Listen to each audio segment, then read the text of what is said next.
weather. Oh, right. It's like, Yeah. That's not good.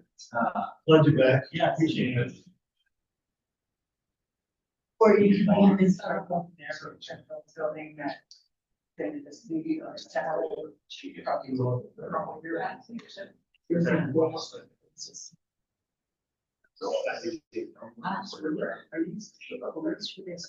Okay, we're gonna go ahead and start. Thanks everybody for coming. Thanks for coming to the Central City Neighborhood Council meeting tonight. We're gonna start on time. We're gonna stick to the agenda as best as we can. We've got a lot of great presentations tonight. So we're gonna start with introductions like always. I'm Austin Taylor. I'm on the board of directors for Central City Neighborhood Council, and I live at about 6 South and 4th East. So let's take it over here, so Jenny. I'm Jenny Starley, vice chair, and I live on Roberta Street by Topper Park. Justin County, I'm the chair and I live at. My name is Mark Isaac. I'm an owner's representative for Dark Interests. We're going to be starting a new project in downtown Salt Lake, and we'll present to you a little bit later. Rihanna Briggs, I'm the secretary of the council, and I live next to Richmond Park. I'm Randy Berta, the Public Safety Committee Chair, and lots to the south at the east. Hi, I'm Greg Roth, just a regular citizen, and I live close to 7 South. Represent Planning Committee, and I was on 7 South. Dan Hawley, I work with Mark, the owner as well for Dark Interests. Brent Anderson, I live on 30 between First and Second. This was, I live on the space of 8 South. Craig Crosell, ladies committee chair, and live at 60. I'm Annie Isaacson, and I live at the Sampson building at 3rd South and 3rd. Thanks. Let's take it to the back. In Scotland, I live on 4th East, around 8th South. I've been around since 1990. Nice. Outside. Thanks for holding down the fort here. Yeah, we're gonna agree. Okay, fire department people. Want to introduce? Sure. We're company one, so we're at 5th East, 2nd South, currently displaced, however, coming out of Station 5, essentially back. We hope to be back in the station in about 6 to 10 weeks. Just doing a final construction project there. Hopefully we'll move back. Thank you. Sure, Cassie, East Central City, 7 East, 3rd South. Thanks, guys. Okay, so we promised Ava the first slot in our meeting. Is she online? No. Okay. We're gonna roll to the next thing. City updates. As far as city people, we just have fire department. You guys want to go ahead, give us your update? Absolutely. Okay. So our new community newsletter just pushed out about 2 hours ago. So unfortunately, that's not on the website yet. I just shared that with her so she can either present it here or give everybody copies. The easiest way to get these newsletters is to go to slcfire.com and sign up for the newsletter. And they'll just send those out as soon as they become available. This year, the Chiefs this month, Chiefs' big message is back on the wildland fire for homes. And you can sign up for those also. Just go down. It helps with the festival space, replanning, in case we do have a big event like Altadena type of thing, of how to get out of the community or in a rapid manner. Also, he mentioned that we don't want to forget our pets. If you can get them chipped with a microchip, that's helpful in case you do have to evacuate quickly. You have displaced animals, we can identify those animals with their owners back to a safe place. This is a festive month for this district. Just want to remind everybody, we're having a parade, the downtown activities. If you're taking part in any of the festivities, remember to hydrate. It's getting warmer and warmer. Every year we see dehydration problems, especially from that. So a little bit of celebratory out. And just be cautious with increased pedestrian traffic, increased bicycle traffic, and just more people in the neighborhood. So, any questions for the fire department? Like I mentioned, we are moving back soon. We're just at the tail end of that construction project. We've just been displaced since January. And that's where we're at. If we had a building that was round, that was like an old generator building, that had diesel tanks in, and say we had like, it was vacated, and have people that were breaking in there in order to scrap, precious metals, things like that. What would be our course to find out whether or not there was a whole bunch of diesel that was still left in this building, so we could possibly avoid having another, building burned down or anything? Another incident? Yeah. So if it's a building of concern, if you've got vandalism, if you've got break-ins, I would start with law enforcement first. Yeah, we had law enforcement there, and I asked them about that, and they said that they didn't know. Fire department was also there because the way they were getting the buildings through the roof, so they didn't have a fire department there for a while. What is the address of the building? Oh, it's the one that we've got on the agenda here. If it helps, I just actually secured that road patch yesterday. Is there diesel in the building? Nothing stored, there's still a generator in there. Yeah, because I know that they have pretty significant tanks. Yeah, the tanks are gone, they were released. Thank you. It seemed like, it's in your box, maybe, We also turned our security camera that direction, so we go along the roof, you can see that. yeah. They're like cockroaches. It's been a war trying to keep people out of that building. The good thing is, it is a concrete bunker. There isn't much flammable left in there. Yeah. Well, the problem that I had too is just being able to even contact anybody that was responsible for the property at all. I know that there used to be full security. And I asked all the different security companies, like, oh yeah, we used to do security there, not board. So. We'll be able to help when we have our time with 6:30. Answers the question. All right, thank you. So is that one of the buildings that's between Second South and Third South? We're on Second South, Second East, Northeast corner. It's the old data center. Oh, okay. The old concrete monolithic monster. Yeah. Windows. Yeah, we'll start a demo on that shortly. Also the police department, that they thought that they were not going to take the guy in because they found the tunnel that was underground that was partially secured.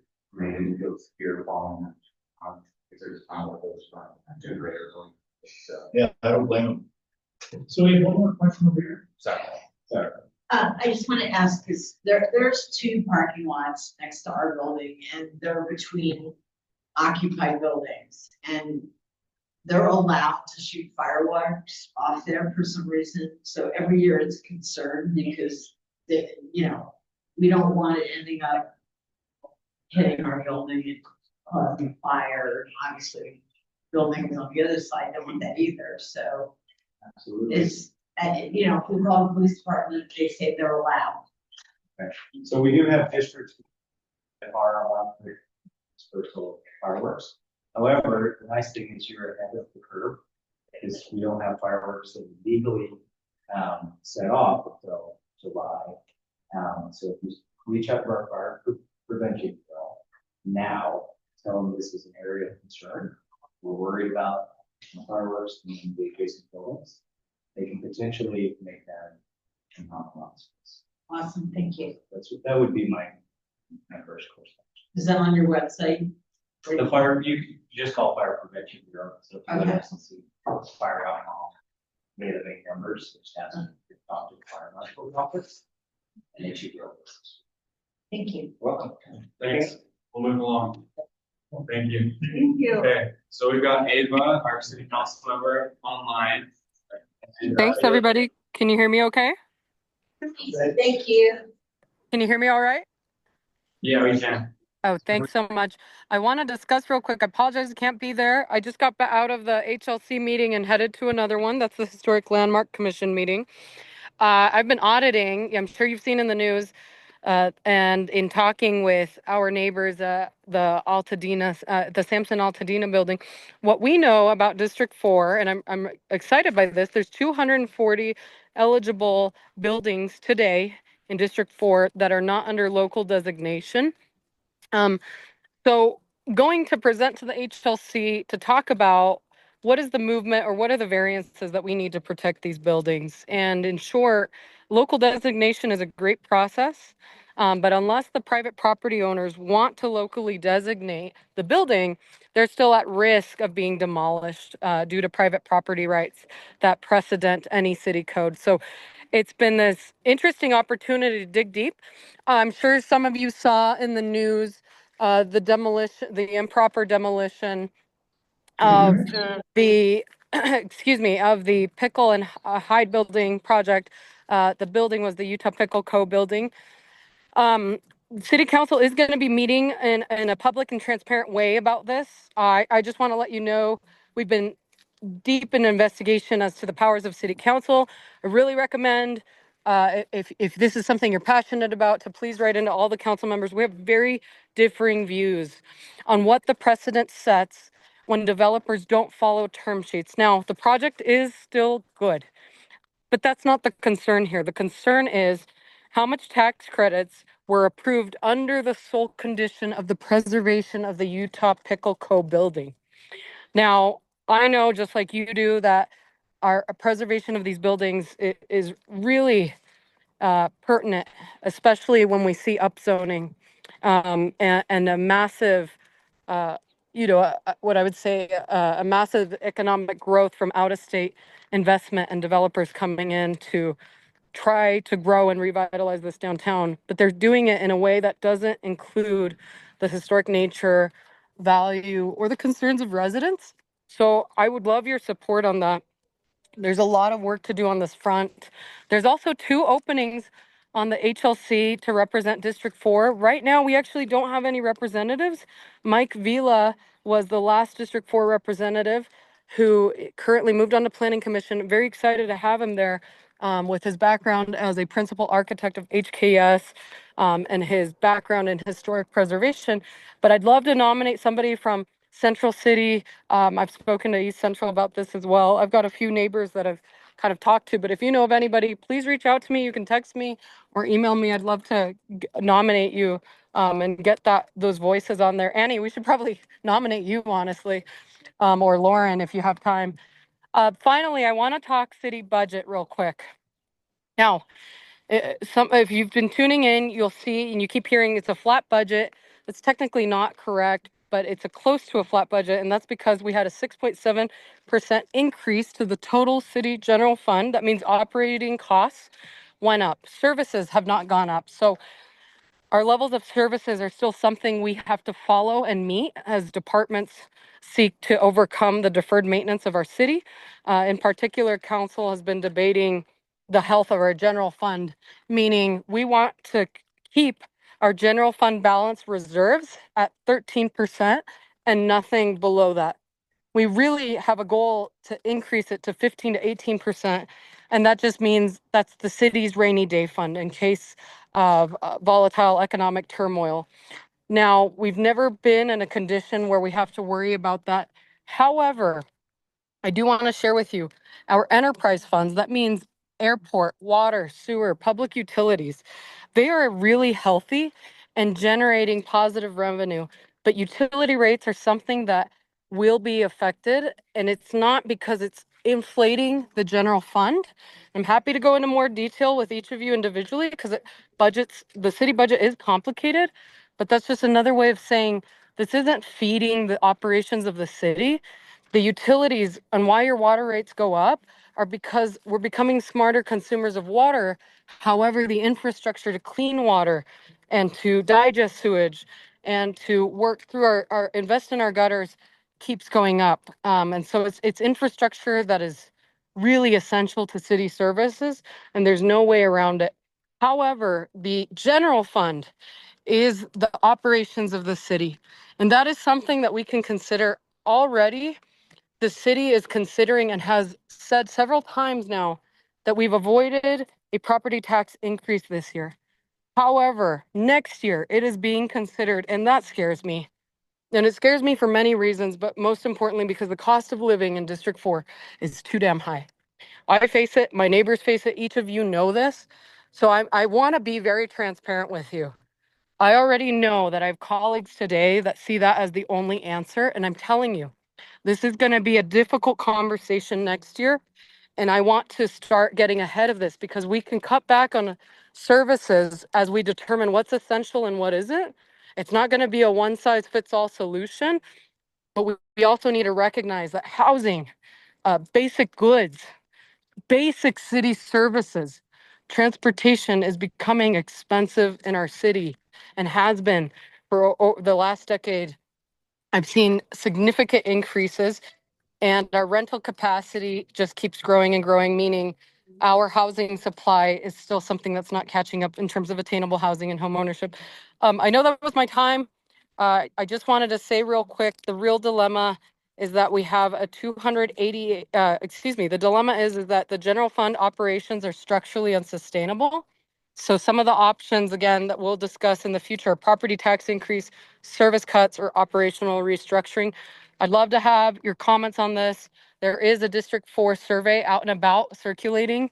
I'll send that out again. We've had lots of District 4 residents that I've never met participate, which is very exciting. It tells me that each of our neighbors understand and see the dilemmas and concerns of our city that you've all vocalized. I think Central City is a great example of exactly what is happening in our city. So I want you guys to be honest with me. I want you to trust in me in these voices because the next 2 years are going to be really difficult as the D4 rep when I have colleagues that maybe don't experience the type of conditions or concerns that we do. So thanks. Do we have any questions? Might take one. Where's that survey? Where could we access it? So Put it in the newsletter. I think I just found it. Yeah, I was going to say thank you. Oh, man. I know that was a mouthful. Digest it. We can keep talking about it. I'm not going away, but I just want to make sure that you guys hear it here first. I'm not hiding anything, and that's because this is a slippery slope we're starting to talk about as a city. Yeah, Brent, we'll send it out in a newsletter. We'll make it a feature thing in the newsletter. That brings me to touch on the newsletter. If you guys haven't signed up on the sign-in list, we encourage you to do that. We'll put your name, your email address in our newsletter and send you information as we get it. So thanks, Ava. Let's Thanks, move on. bye. Move on to Tim.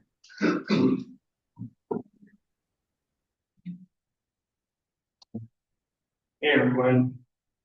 How's it going? Good. Thank you. Had a nice vacation. Nice to be back.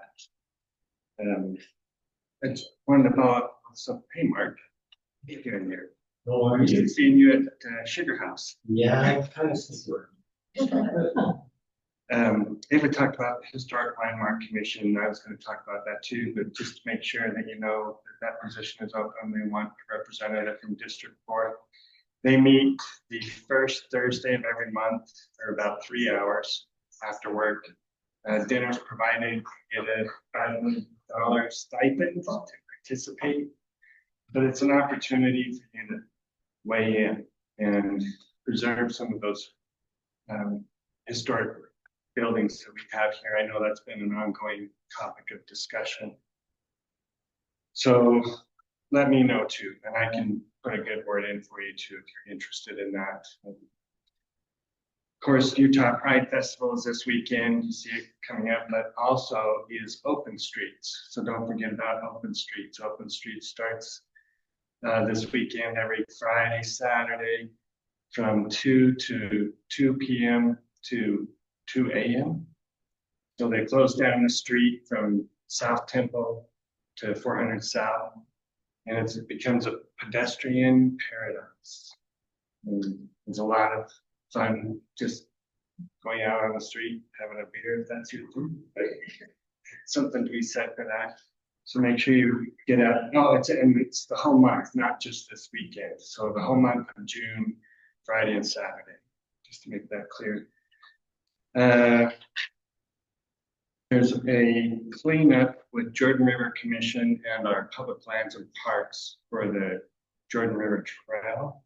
If you'd like to be involved in conservation and the environment and having a clean set in our community for the river, you can sign up there on the website in public lands.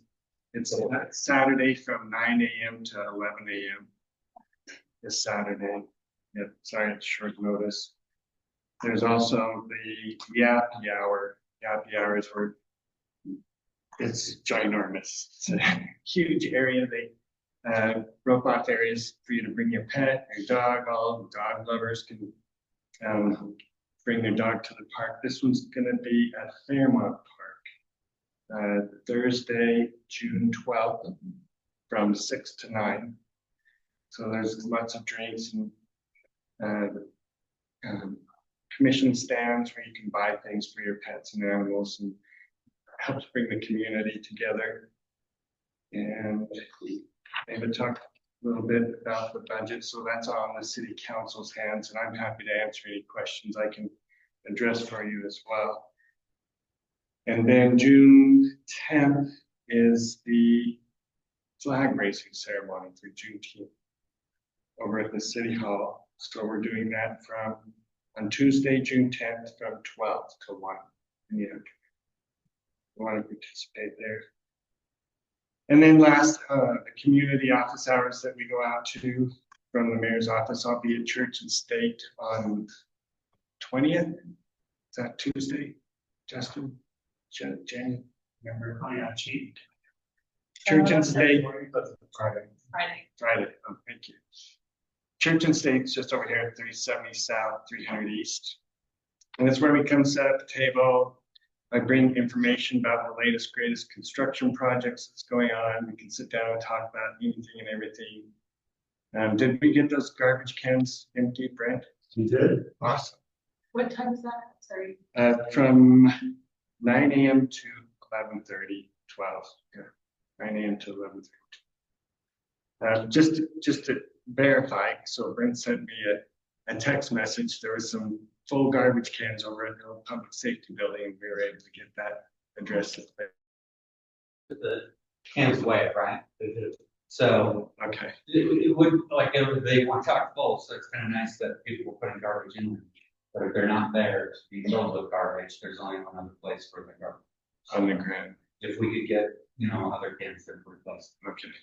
Was that inside the fence bin? No, it was outside. On the outside. It was out on the, that road of which are on the park strip. Okay, and they weren't the correct garbage can to put trash in. It was like recycling. It was filled with trash. It was a sustainability agreement. Okay. It was filled with a Bradford experience. So it was like, and no one knew where it came. It was a mysterious city garbage. City parks on it. Yeah. So The parks ones, sometimes we'll put out if we notice an area. It's not like, there's not a maintenance fund to do that, but if we fall into trouble, sometimes I can get public lands to give me a garbage can to sit in the area. Capture the garbage. the thing that's on the garbage route, like I know. Yeah. Because that's very, like this. Garbage cans for that. And that's the problem that happens, is it's not sustainable. We just don't have to do this. Okay.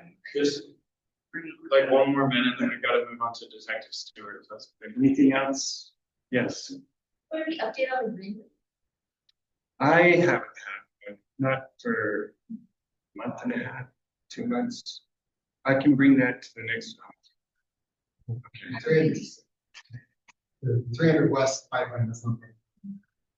300 West? No, it's fifth. I was very disappointed. Yeah. We will have Keegan from Transportation on later, so you guys should ask him. Thank you. Thanks. Okay, let's move on to Detective Stewart. She's not on it. Oh, no, she's there. Hello, everyone. Thank you for having me here today. I wanted to talk about a couple of things that we have seen an increase in the downtown area, Central City. And it's a hard one to combat. But if you follow our crime statistics on our website, which you can, it's public information. If anyone has any questions as to how to access those, then Brandy is a great resource. She knows everything about finding our crime statistics, and you can reach out to me as well. And I'm sure Tyler knows how to get those as well. So the increase that we have seen is in assaults, but as we delved into it a little bit further, it was mainly domestic violence related, which is a very, very hard crime to try and prevent and to put together any kind of operation. So we have seen a slight increase specifically in the River Rock apartments. So I guess if anyone lives around there, just maybe just increasing awareness in your observations, not necessarily being a nosy neighbor, but a good neighbor, and taking notice in anything you might see. And we did go over to River Rock last month and we brought our victims advocates and did some domestic violence awareness and handed out a bunch of pamphlets and just information, and we saw a decrease the next month, only to see it increase again. So yeah, just what's that? Sorry, we're gonna mute whoever that was. Keep going. Okay. The other thing that we are seeing a slight increase, which we do in the summer anyway, is sex assaults at our bars. And that's simply just because more people are frequenting the bars. They'll go on a date and go back to their place, and things like that happen. It's again a very, very hard one to combat since it's all over the city, and part of the reason why we see an increase in Central City is not necessarily because they're happening in Central City. It's because when people don't know where it happened, they'll use the address of the PSB, the public safety building. So it makes it look like we have an increase when really it's a bunch of areas. So if you are watching those crime statistics, just be aware of that. And our last initiative that I want to talk about is it concerns public safety, where we are attempting to collect codes to our apartment complexes, maybe a lockbox for public safety to be able to access in emergencies. So I'm gathering a list of all the apartment complexes in Central City, in the downtown area, which is a huge task to try and get lockboxes out on the front of their buildings and have them contact dispatch to add it to their address file. But if anyone knows apartment complexes that currently have codes or fobs or managers for any, I would love some emails coming in so that we can collectively help in an emergency have those lock boxes so that it's for police and fire to be able to access an emergency. So that is it for me. And does anyone have any questions? Yeah, I have a question. Oh, thank you. Murray, I thought it was like city policy for the fire marshal to make sure all of the lockbox and codes are available at the fire department. So fire is a little bit different. Fire has like a magic key that police don't have. And that magic key is very, very expensive. And we don't have that. So it's a little bit different. They also in a fire, they also have, they can ram the door. And where we're hearing someone screaming and we need to get in there, maybe it gives us agency to break the door, maybe it doesn't. It's very complicated for us, where it's more clear cut for fire. So we're trying to, with the least property damage possible, get some kind of like a real estate box on the exterior of the buildings with a fob, and then the code to that given to dispatch for if we're dispatched to a call, then the code is there so we can go in and help whoever's calling us for whatever reason. Maybe it's not an emergency medical, but maybe they need us, they can't get to the door or what have you. So yeah. Thank you, Marie. And Annie had a question. Oh, just, you brought up about, you guys have that site that shows where the crimes are more or less.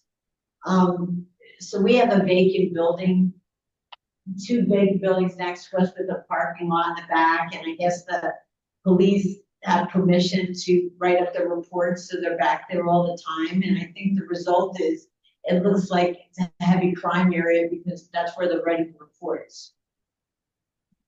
At 370 South, 300 East. I think that's a problem. Or reporting data. 370 South, 300 East. Yeah. It's a problem because people think it's a high crime area because the officers are writing reports there. So the chief of police presented to us about the data map, and it's basically automatically populates from where they're writing the report. So it seems like they're writing reports at this building, so it makes it look like the crimes are happening right at the building, which I don't think is correct. So we don't have any way to track where officers are when they're writing reports. I wish we actually did have some kind of GPSing system that was a live update, but we don't. So it must be something different. I'm not saying that people aren't there. I'm just saying it's got to be something different than that, because I do wish we had a way to see where officers were at all times. We have a GPS system in our car, but it's like you have to go in to that specific car, see where it's been, pull the data. It's not like a live tracker that pops up in a database. So would you mind sending me an email with that information on, and I'll take a look at it and see what's going on there. Thank you. We've got two other raised hands. Let's do quick questions and move on to the next item. See Cindy had. Captain Stewart, I'll just send you an email and suggestion about how to get those lock boxes. Fantastic. Thank you. That is greatly appreciated. Thank you. I'm just wondering, whose expense will these lock boxes be, or will it be a combination of the buildings, the property manager, and the police, or how is that going to work for the access boxes? So it'll be at the expense of the building. It's a safety thing, and we're asking that apartment complexes put the fob out there for the safety of their residents. Is it a standard one? Is it the same for every building, or do they make their own system, or how's that work? At their discretion. Like it can be the real estate lock, like a key fob box that has a little code. It's just at their discretion. No, it's not like we can't suggest any one or the other. Just at their discretion. So. Okay, I thought it was a more elaborate type system. I get what you mean. I needed those when I'm doing dog walking or sitting, so I know what you mean now. Thank you. No. Yep. Okay. Thanks, Detective Stewart. Thank you. Thank you, everyone. Thanks. Okay, so our next group, we've got representatives from Dart Interests. They're a real estate development group. They have purchased the old industrial telegraph building on 200 East and 200 South, right there on the northeast corner, and they plan to redevelop it. So they're here to tell us about their redevelopment, and then ask for any opinions or input that we've got.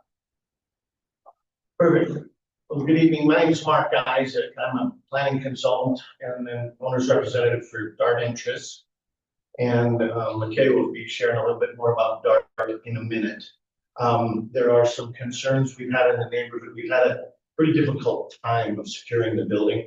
It doesn't matter what we do. They seem to have a creative way to get through it, get by it. I just want you all to know from a community perspective that we have a demo permit in hand. We have approvals from the city to proceed with demolition. The city has asked us not to proceed with demolition until such time as a few things occur. We get through the big celebratory month of June with 2 big events for all the obvious reasons. Traffic, truckload, disruption, noise, dust.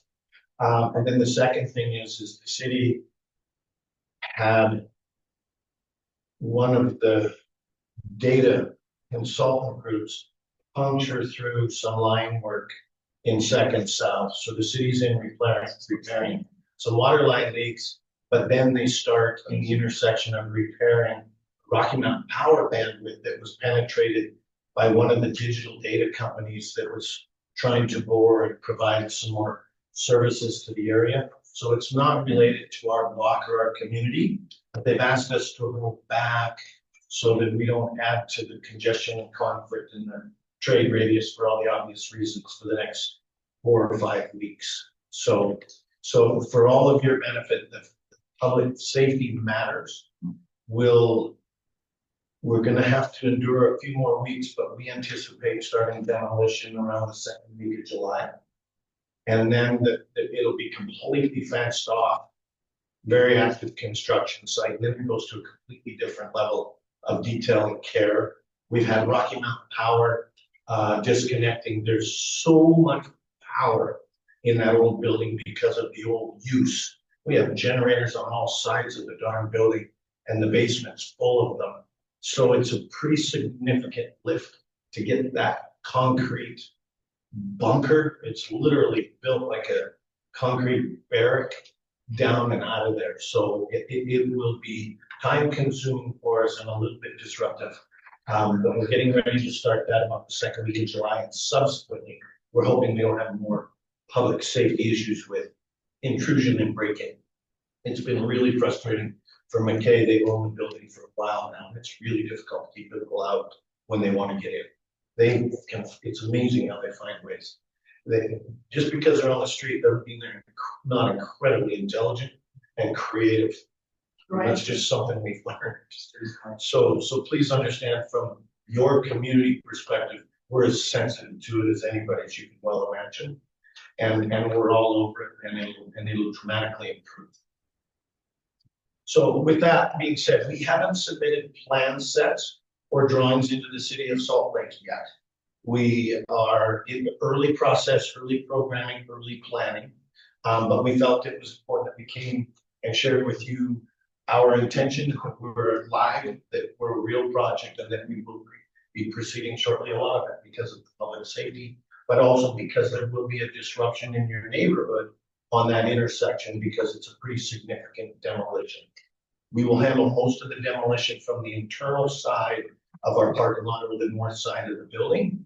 And we are working very closely with the city transportation, UTA, and others so that we don't adversely affect the biplane or adversely affect the bus rapid transit station that's on there. That's direct linkage to the University of Utah and the downtown core. So we're sensitive to all those items. We're good at this. We've been doing this a long time. All of us have. Forgive my appearance and red face. I've been sitting on a scooter for 2 weeks because I can't drive a car. And I'm just getting fried in this warm weather. So I know I just look like, wow, it looks like tomatoes. And I'm also Canadian. No ice in here, I don't. I'm a US citizen. I don't know if that matters. Anyway, so here we go. Second South, Second East. We're really excited about this location and the area. I don't have these to share, but I want to show you this bound book and the significance of it. This was DART's plan book of your community, your neighborhood, our city, the Northern Wasatch Front, the state, competitors. This is the level of work and detail they go through before they purchase a parcel and before they proceed with the project. So they're keenly aware of our entire economic development environment, our entire trade radius, and so it's refreshing for me to work with a group that does this kind of homework and due diligence on our communities before they come and invest and develop. So I wish I could share it with you. You can flip through it quickly while I'm here, but it's just fabulous level of detail. With that being said, let's go to the next page, and we'll be real quick. We only have a few slides to show you. You can pass that down, please. Yeah, if you want to just take a quick flip and then just pass it just so that you can see it. So just next page for us. This is just demonstrating the location, your major transportation routes, and how the block is situated in the city of Second South, Second East, and it's the northeast corner. We are bordered by an office tower on the directly east flank And then across the street from us is that really vibrant, fun street on Second South between Second East and State Street that is Taqueria 27, Beer Bar Bar X. And weirdly, those owners are all a bunch of really good friends of mine, and they're killing it, and they're excited as hell that we're coming to bring more people into the area for business and for the local environment and economy. So that's the location. We'll click to the next one just so you guys all know it. Here's the building just as a refresher for you. Well, it's a beauty. It is an architectural gem that's being, no, just kidding. It absolutely needs to go. It's a 1973 concrete block. It looks like a downtown prison to me. I don't know why, but that's the building in the land. And we're super excited to take it down and really continue to revitalize this brilliant, thoroughfare through your community of Second South. So to the next slide, I don't need to belittle that. This is how we're situated. You can see that we have tower elements on our east side. On our south side, we have a church on the south side. There's an interesting dynamic with that for us as well, because we want restaurants and retail in here.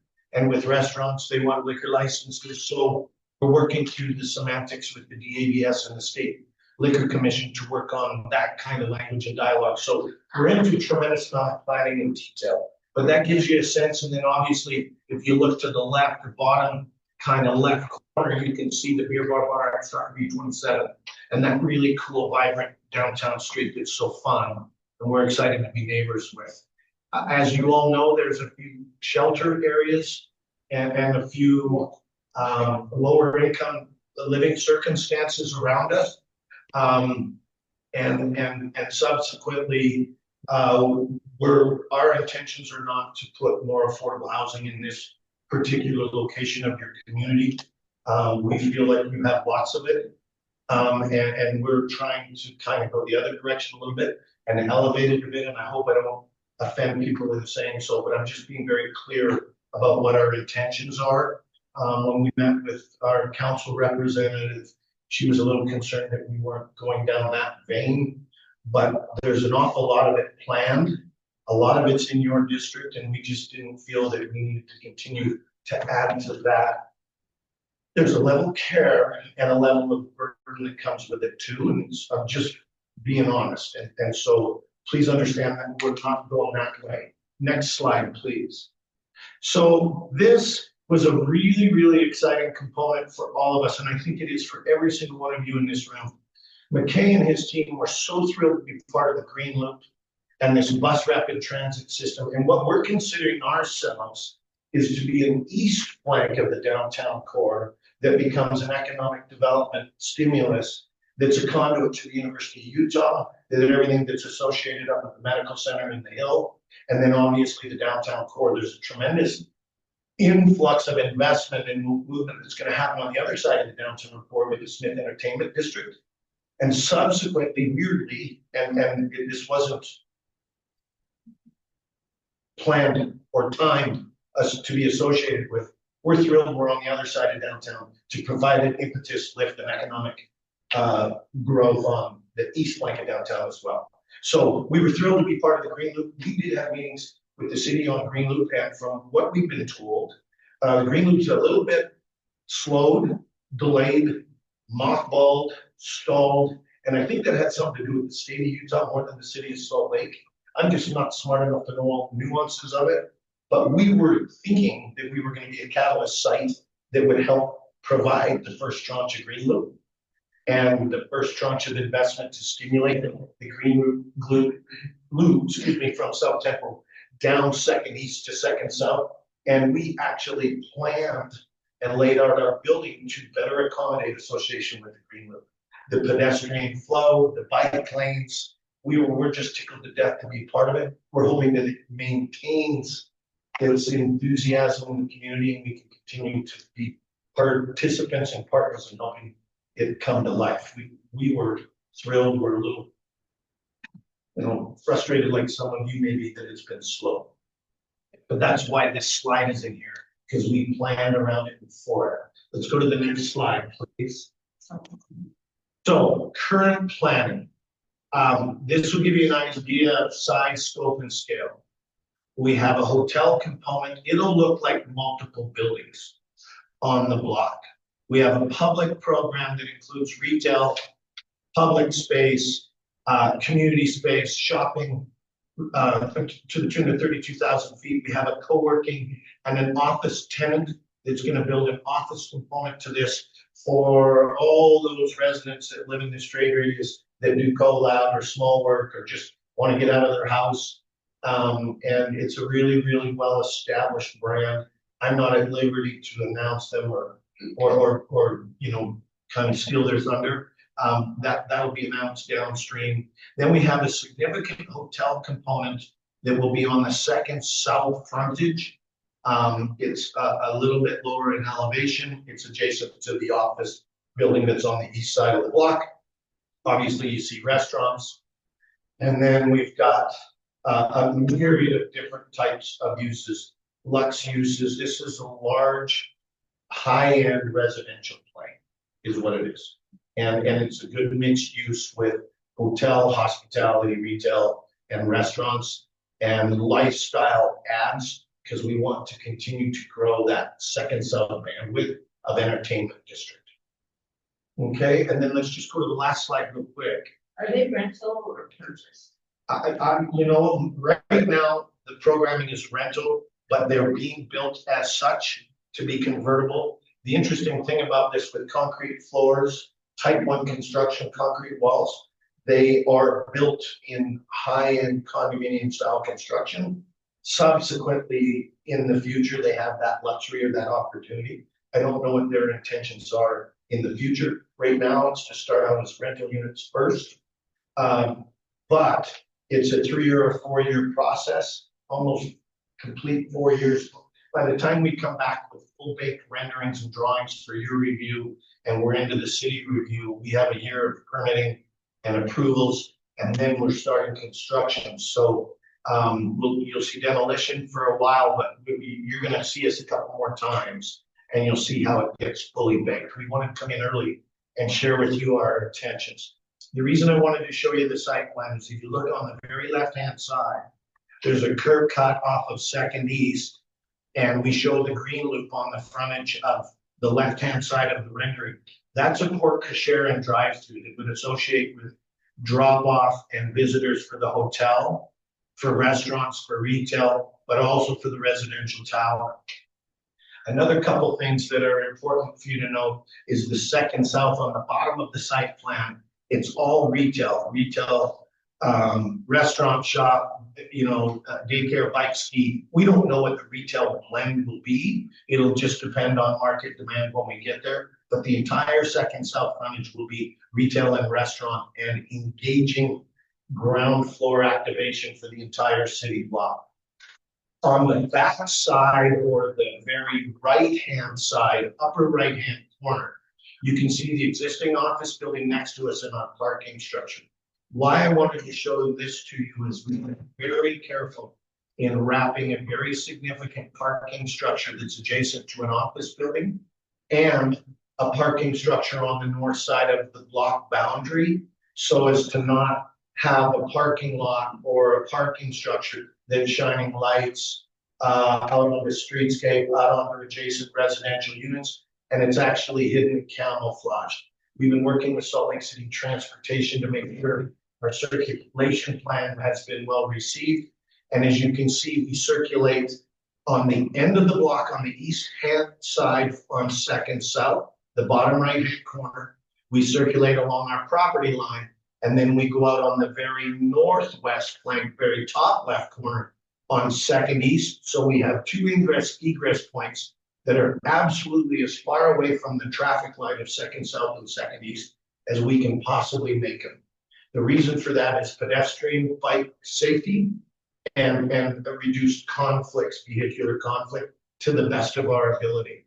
And then you can see in the middle of the yellow area, the 2 tones of yellow, that is your inside lobby. That'll be your residential towers and your hospitality, your hotel lobbies.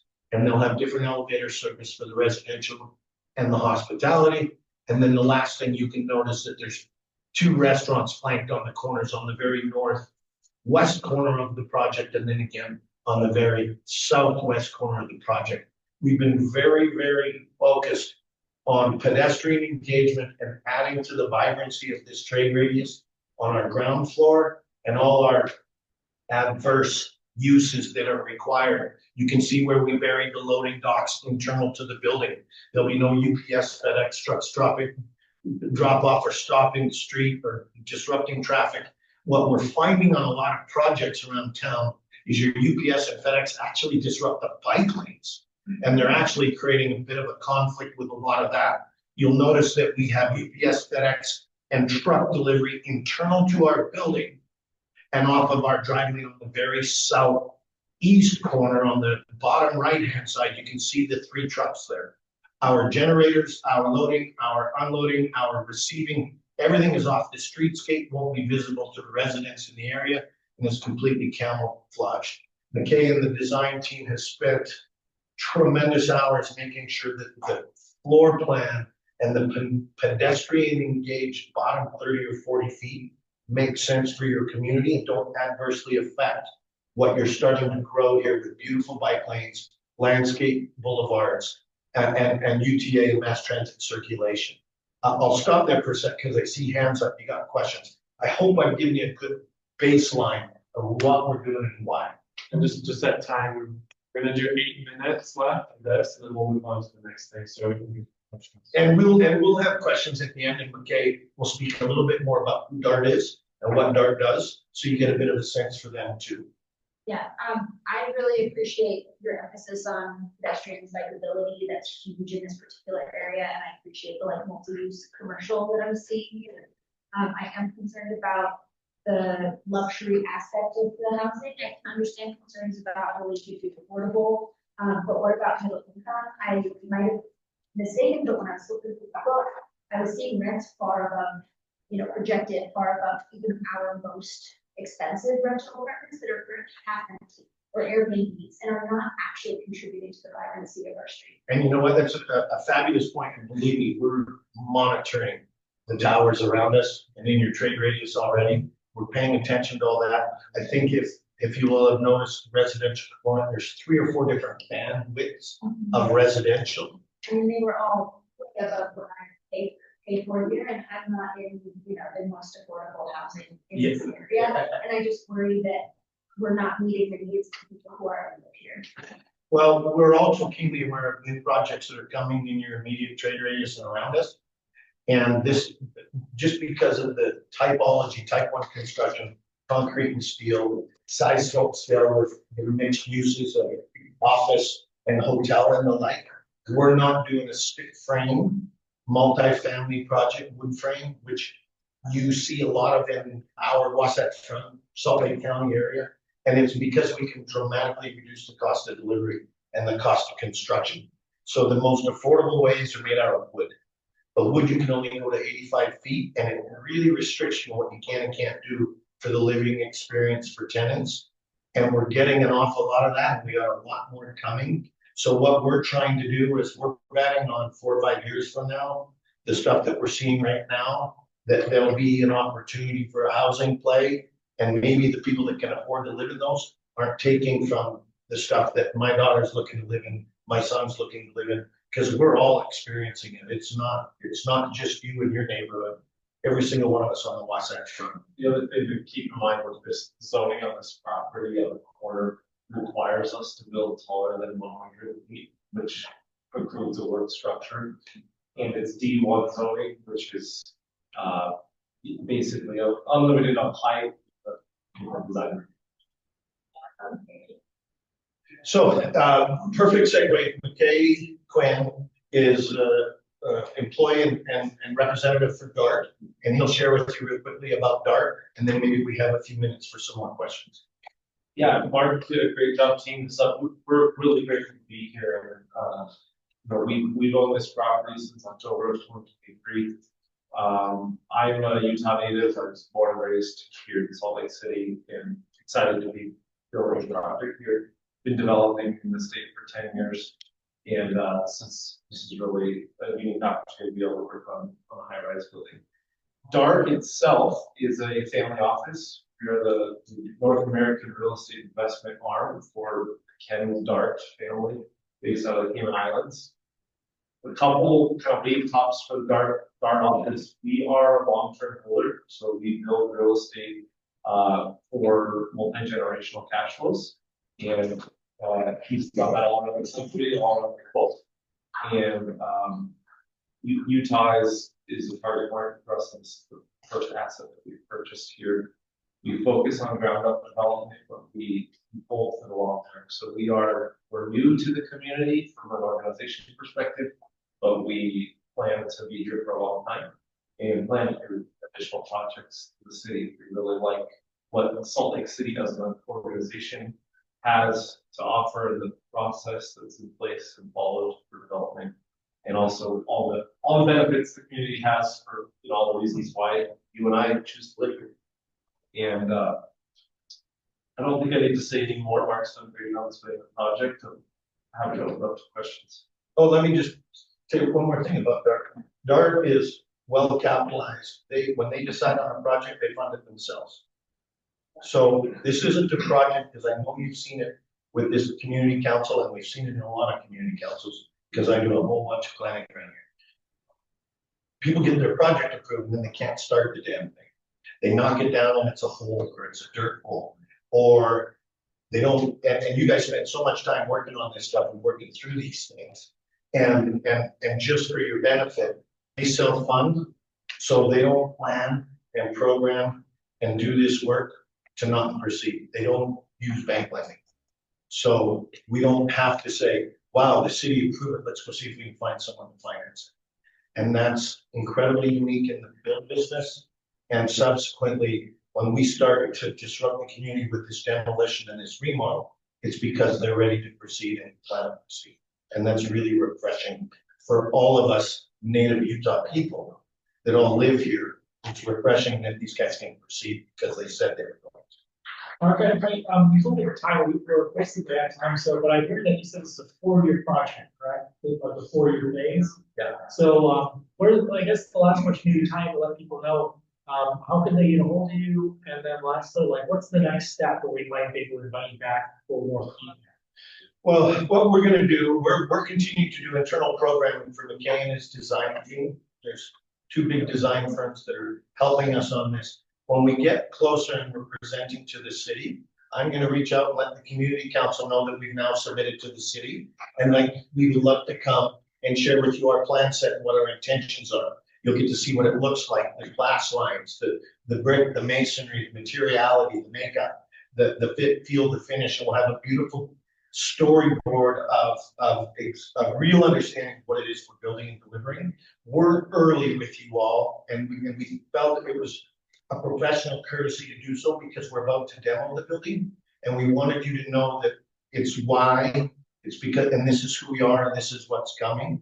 And then you'll have an awful lot of time to go through things with us and provide feedback and comments when you actually see a fully baked design. We're doing this early, but we're doing it because we felt that courteous, because we're disrupting your block.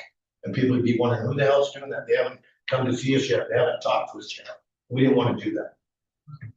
Thanks. We've got to move on to the next item. If you guys are okay with staying until the end of the meeting, which is 7:30, I'm sure a lot of people have questions for you. These guys, you're from far away. I'd be happy to, because you got a long drive home. I'll be here. Okay, that's good.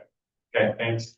So we've got Keegan here. He's from the Salt Lake City Transportation Department. He is working on the city's called Grand Boulevards plan, which is basically the plan for 500 South, 600 South, and beautifying it, making it safer. So you should be able to share your screen too if you'd like. I will make you photos. Yeah, let me get that together for you guys. Thank you so much for having me here today. I appreciate the late edition. Let me go ahead and share my screen. And if it's okay with you, let's have it cut off to 7:15 on this so we can get time for Annie. That was 7:15 you said? Yeah, over. Cool. Perfect. All right. So yeah, like Austin said there, I'm here to talk about the Grand Boulevards vision plan. It is a plan that we are looking at for 500 and 600 South to assess potential changes for these corridors. The project extent is from the on and off ramps of Interstate 15 to the residential areas near 700 East. This project is funded through the Transportation and Land Use Connection, or TLC program, through Wasatch Front Regional Council. And we will be collaborating a lot with them, but also with the Utah Department of Transportation owns half of the extent from the freeway on and off ramps all the way to State Street. So they are a definite partner in this mix. So let's get into it. So this is a bit of a timeline of 500 and 600 South. They've kind of always been these ever evolving, kind of changing streets ever since they were kind of introduced as these main thoroughfares in the late 1800s. And we've seen a lot of changes from them getting the viaducts in the 20s and 30s to them being converted to the one-way couplets in the 50s through the 70s. And then, there's been plenty of talk about these Grand Boulevards, for a decade and a half now, since the Grand Boulevards plan in 2012. Unfortunately, it didn't really go anywhere, kind of sat collecting dust, but we are here to revive it and actually do something with it.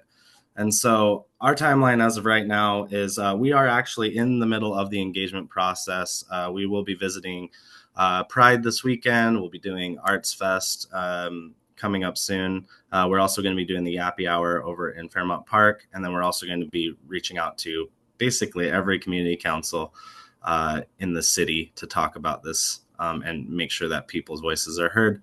On top of that, we will be meeting with many different stakeholders who have a vested interest in these corridors and any changes that may happen on these corridors.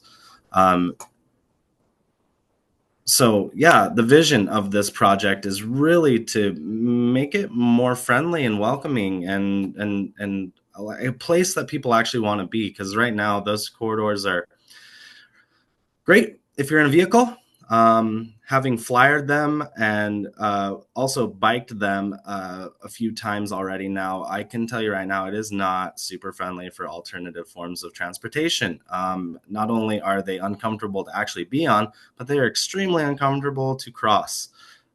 So we are looking into ways to mitigate those issues, as well as focusing on how we can still move the vehicle capacity that already exists on these roadways. Unfortunately, with the handing down of SB 195, we have been a bit hamstrung in what we can do physically in the street. We will, specifically on the UDOT portions of the corridor, we will not be able to touch any vehicular travel lanes, no turn lanes, and we won't be able to do any shrinking of the lanes either. So what we're doing instead is we're looking at what we can do with the existing parking and also there's just absolutely giant shoulders on those roads. So we should be able to pull some space out of those and actually get something done. And so, with these restraints, obviously you want to shake your head and it is a bummer, but we're scrappy. And we're also innovative, and we're going to figure out ways to make this happen, regardless of what our restraints are. Another part of this vision is to really make them into more gateways. Like, we really want people to come into Salt Lake City and be like, wow, this is what Salt Lake City is about. This is who their people are. This is their introduction. These roads, from what I recall from our research and our data collection, about 40% of all traffic that comes into the state of Utah itself interacts with these streets. And a lot of it never even really leaves. There's so many hotels and places for visitors to stay on these corridors that nobody ever really leaves these corridors. And it's really their only interaction with our city. And we'd much prefer that to be a better interaction. So that is a huge component of this plan, is really turning them into more cultural gateways and really, really creating a strong civic identity for the city.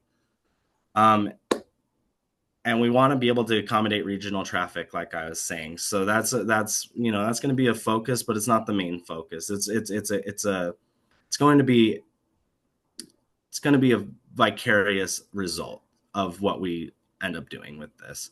And as of right now, we actually don't really have a plan for these corridors. What we're doing first is we're making sure we talk in depth with the community before we even touch any sort of planning. We have done our initial explorations into the gaps in the system that these roads create, and also just typical data analysis as far as space on the road, parking, traffic fatalities and traffic injuries, just the speeds and volumes and all that fun nerdy transportation stuff that we do.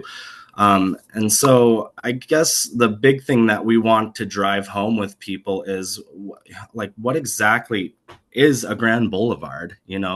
I mean, you can yell these things out into the ether all you want, but without some sort of storytelling element behind it, or even a good example, it really doesn't mean anything. It's just words, right? So Grand Boulevard to us is first and foremost a major transportation corridor. And that's not just speaking about cars. It's all forms of transportation.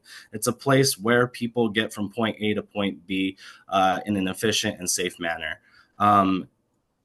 It's also like we said, it's an expression of civic pride. It's the identity of the city. It really shows people what this city is about and what it means to be in Salt Lake City. It is also a thoroughfare and a destination. That's the big thing, is we want to look at ways to activate the spaces along these corridors to make them more friendly. I mean, we've seen a lot of changes on these corridors as far as redevelopment and kind of the reshaping of the landscape around these corridors, from kind of the auto-centric businesses and warehouses that existed beforehand, especially on the western extent, to pretty large and awesome apartment complexes, multi-use buildings, places where people work, live, and play. And so we want to make sure that when they step out the door, the first thing they don't see when they step out their front door is a miniature freeway. Obviously a pleasurable place to walk. Having walked these corridors, it's not great. You're out there sweating, you're out there worried you're going to get hit by a car. Crossing the street is a nightmare. And so these are things that we want to look into. And then another thing we really want to focus in on is how do we make these connections to our broader bicycle network. We have been, over the last 10 years, establishing a really nice bicycle network, and we have this giant gap in the center of the city along these corridors, and we'd really like to consolidate that gap and make it easier for people to get around. And then, the big thing is just underline on safe, a safe mix of transportation modes. That's what really makes a grand boulevard. And yes, kind of what Main Street used to be back before everything happened on the street. And unfortunately, no narrowing with this, but you can still, there's plenty of examples of streets that, across the world, that have high volumes of vehicles next to really comfortable bike paths, and places where people can walk and shop and eat and enjoy themselves. So we've got really good inspiration that exists. So, and then the other thing is we really want to celebrate these awesome neighborhoods that we have around here. We've got a lot of really good history along these corridors, and we'd really like to highlight that if we're able to. And so a Grand Boulevard must continue to efficiently move local and regional vehicle traffic, safely move bicycles, and be inviting and accessible for pedestrians, and also be beautiful civic gateways to Salt Lake City and the region. Now, again, we have commenced engagement, and this is the timeline. We did have to pause in March and April due to the SB 195 being handed down. We need to kind of get our bearings and figure out what that means in the grand scheme of things. And so we are still looking at this 12-month trajectory. We're hoping to have this done before the end of the year and maybe potentially early into next year. But right now, yeah, like I said, we're engaging with the public. We're making sure all of the stakeholders along the corridor are heard, and making sure that we just keep listening and keep documenting and understanding what the issues are with these streets, what people's experiences are with these streets, and what we can do with that information. Engagement is, again, the stakeholders are really just neighbors like yourself, property owners, developers, cultural groups, accessibility and mobility organizations. Like we're hitting the whole swath. And like I said, I'm doing more of a citywide outreach with this one, making sure that we hit everyone, because these are major corridors that are really important for our city.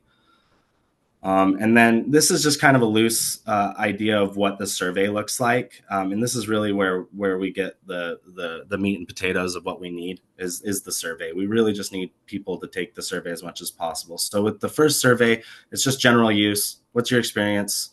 What's your sense of safety? What's your community vision for it? And then the second survey is just looking at different enhancements that can make this vision happen. So, bike facilities, traffic calming features, on-street parking enhancements, urban ecology, green infrastructure, things that make it more comfortable and more of a place where community can gather. And again, that identity piece is really important. And I've already been talking with certain organizations to look into, and yes, I'll provide the survey link. We got you, Brandy, no worries. Again, we want to try and incorporate art and things that just make it more fun and more engaging and make people say, wow, this is a wonderful place to live. And of course, when you talk about these corridors, you can't talk about them without thinking about, the visual clutter that exists already, right? And so we will be talking to the billboard companies, advertising companies, and also talking with Rocky Mountain Power about certain specific solutions that we may or may not be able to come up with. Yeah, that's exactly what we'll call it. Yeah, I was thinking we have her face every block until you get to 7th East, and you may be in different costumes. Memorial Grand Boulevards. Yeah, exactly. And so, yeah, like I said, the survey is really just to kind of gather that stuff. But yeah, I'm open to questions. There is a QR code for the online survey, but you can also access the survey on the web page at slc.gov/transportation/Grand Boulevards. So yeah, any questions? Yeah, we'll send out, it looks like there's 2 surveys. We'll send them out in the newsletter. There's a short one and a long one. But we've got time for a couple questions. You guys have any? Yes. On this obstacle with the state, do you see any way of phasing this so that not stuck with something less than what we would have been able to do?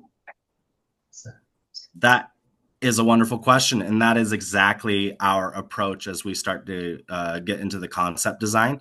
Is we would like to look into phasing this, potentially 2 phases, maybe 3 phases. It really depends on what we get from the community as far as the engagement. But yeah, that's the plan as of right now. We want to look at kind of shorter term options. In fact, I just had a conversation today about looking into doing some, planning around some quick build elements within the next couple of years to just see what we can get out there and really see what works before we start, tearing things down and start actually adding permanent infrastructure. And also because we do have to kind of be mindful and take it easy, since these are arterials and SB 195 strictly forbids us from touching these for a moment. So, but yes, the plan is to phase it. Absolutely, phasing is going to be key with this project in order to get anything substantial done.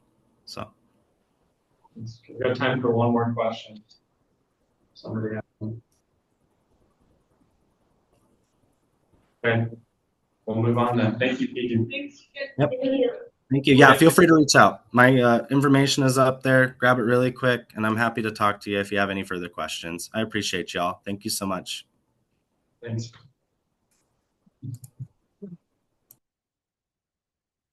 And we all know Annie, so she's are you the HOA president? Yeah. And HOA president at Sampson and Altadena condos. 3rd and 3rd. And they're proposing to put it on the local historic landmarks. Okay, so 2 meetings ago, I presented, a model and, showed the downsides of, if you're on the National Historic Registry, but not on the local historic registry, your building will not be protected by the new code. The code's protections that are in there are only for the 166 local landmark individual properties. As I said 2 months ago, I was going around and meeting with city council members to try to change that, to try to get them to include national. We met, Lauren and I don't know if she's still on the call, met with 6 of 7 of our city council members. And they simply, in the necessity of getting density so we could get more housing, bring the cost down for certain segments of the population. What they're presenting is for, the other segments of the population, but they don't want to put in protection blanket for anyone on the National Registry because they believe a lot of those National Registry properties will eventually choose to be sold for financial gain, and then that can end up being a high rise. So they don't want to protect those properties so that the neighbor building would be hampered into doing less for a building that might not be there 50 years from now. So the local historic registry comes with the requirement that you agree that you never will demolish your building.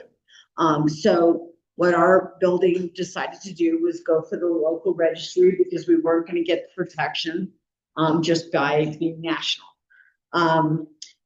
So as you know, some development is positive and some development is less positive. And for our 120-year-old buildings, we're really concerned about maintaining our sunlight, our sandstone foundations, this and that. So it's critical, really critical that we get these protections. So our neighbors have to step away from us when they do a 90 or 125-story building. So we tried to do this 2 years ago. We were discouraged. They said you wouldn't get any additional benefits. And then, of course, with this new code, there are additional benefits.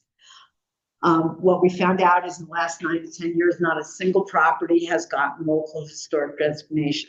So we're the first property in Salt Lake City in 9 to 10 years to go for this.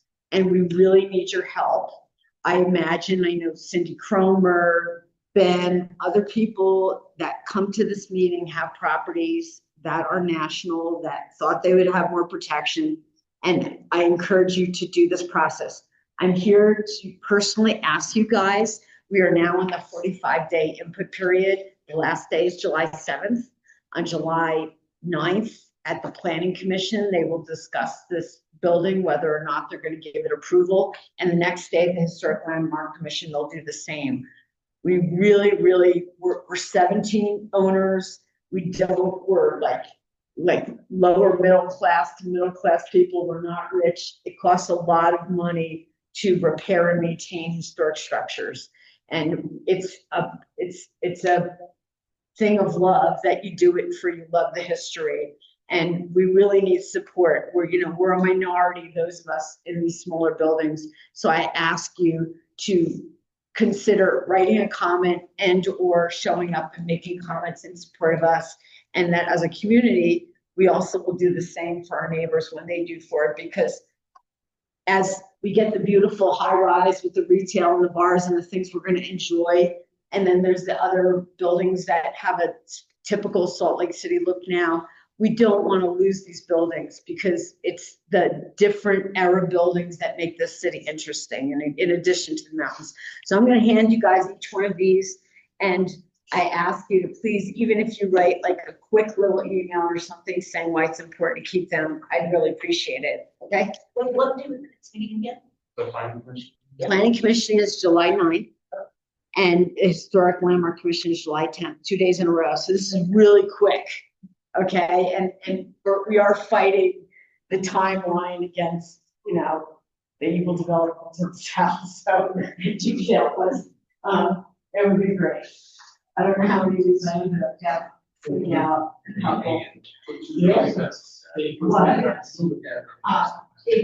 we're the, third south and third east on the southwest corner.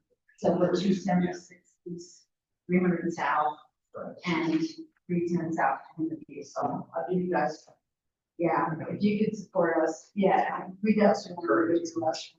It sounds great. Yeah. Don't have enough to take it. Thank you.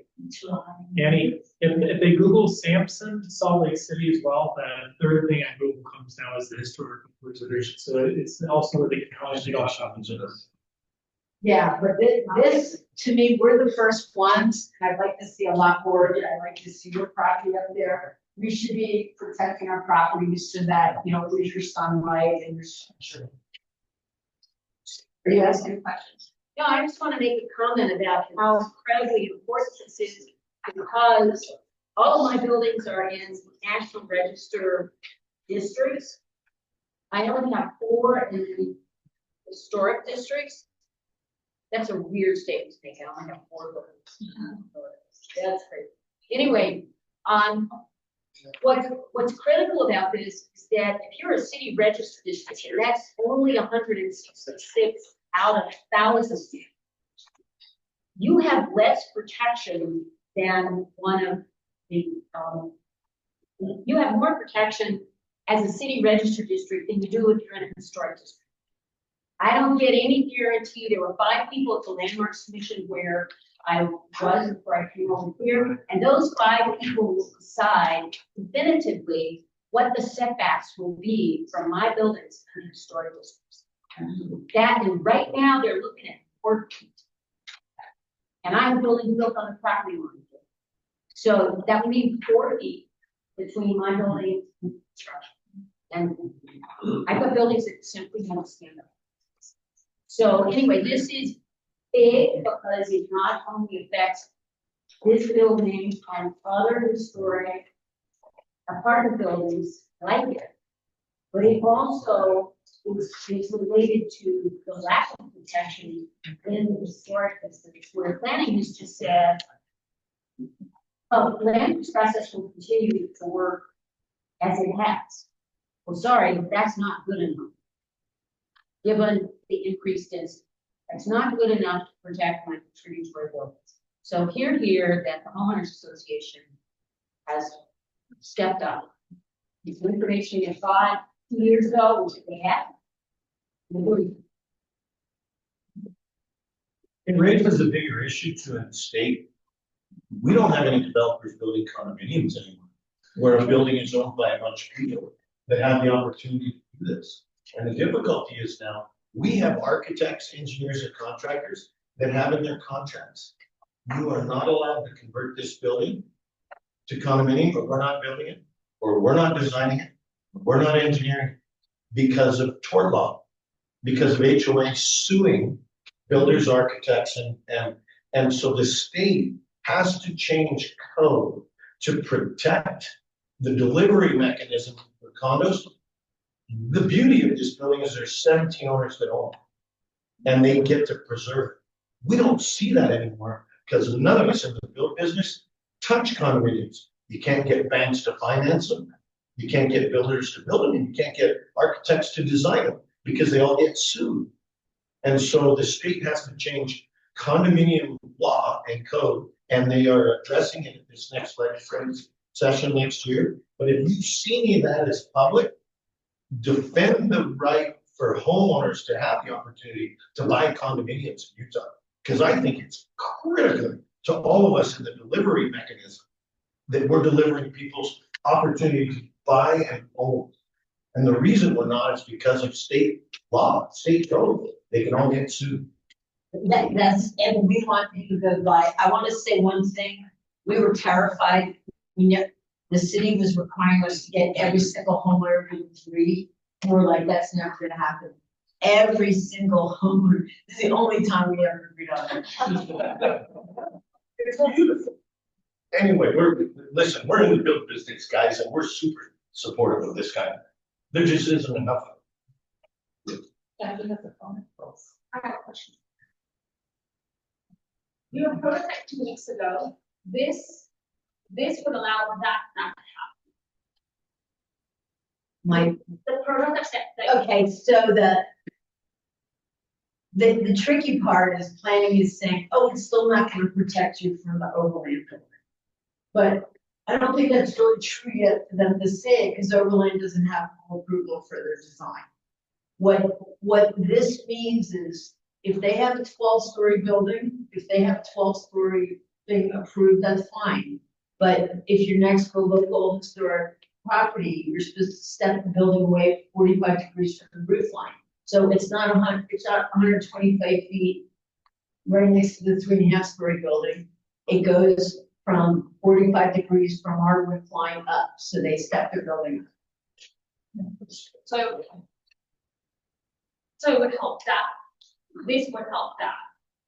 It would help that if the planning department respects it and doesn't let overland and run in front of us. So just since you mentioned that, you know that the primary objector to us getting this is going to be overland. So if you guys could really write stuff in support of it, would be great. We'll send it out in the newsletter. You guys will talk. Okay, well, that's it. We'll post the recording. Go ahead. Everybody's on field trip. That month, I got a card from a wonderful guy. Love finding exemplary city employees. Thanks, Cindy. Hey, have a great night.